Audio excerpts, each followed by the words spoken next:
Navi Mumbai police आयुक्तालयाच्या कार्यक्षेत्रामध्ये गणेशोत्सव 2024च्या अनुषंगानं कोकणामध्ये जाणाऱ्या गणेश भक्तांसाठी कुठल्याही प्रकारची वाहतूक कोंडी होणार नाही, त्याचबरोबर ते वेळेत पोहोचतील या अनुषंगाने जवळपास एक DCP, एक ACP, जवळपास 45 अधिकारी आणि 610 अंमलदार व त्यांच्या सोबतीला 102 वॉर्डन नेमण्यात आलेले आहेत. त्यांना ज्या ज्या ठिकाणी वाहतूक कोंडीची शक्यता आहे आणि ज्या ज्या ठिकाणी त्यांना दिशादर्शन करणं गरजेचं आहे अशा ठिकाणी तो बंदोबस्त डिप्लॉय करण्यात आलेला आहे. उत्सव काळामध्ये शहरामध्ये वाहतुकीची कोंडी कुठं होऊ शकते या संदर्भामध्ये सुद्धा नियोजन करण्यात आलेलं आहे. तिथं दिवसा आणि रात्रीचा सुद्धा बंदोबस्त तैनात करण्याचे प्रयत्न केले आहेत. त्याचबरोबर जिथं वाहतूक कोंडी होईल त्या ठिकाणी ट्रॅफिक बीट मार्शलची सुद्धा आपण नेमणूक केली आहे.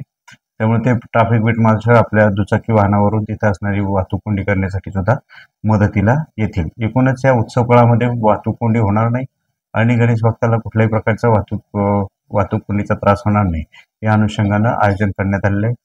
सर्व नागरिकांना मी विनंती करतो की वाहतुकीचे नियम सुद्धा या गणेशोत्सवामध्ये सर्वांनी पाळले पाहिजेत आणि पाळावेत.